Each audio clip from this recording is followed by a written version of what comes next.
back to another episode of What's Cooking. I'm Emily, and today I will be showing you how to make a corned beef and cabbage quesadilla. First, we're going to start off with the spread for the quesadilla. So we added Dijon mustard, mayonnaise, some sour cream, salt and pepper, and then a little bit of Worcestershire sauce. And then last but not least, a little bit of sauerkraut.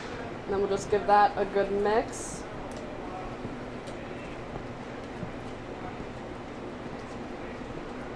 Quesadilla. Just take this, and then we're gonna put the spread all over the top of the quesadilla.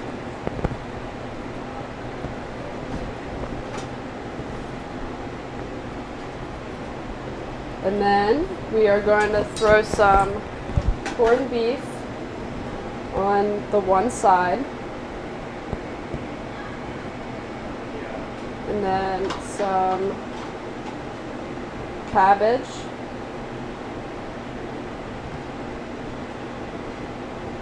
and some Swiss cheese. And now we spray the grill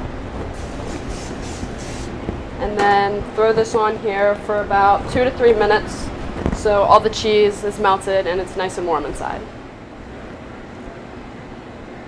And this will be available in the Cafe and Bistro Monday, Wednesday, and Saturday. I hope you enjoy.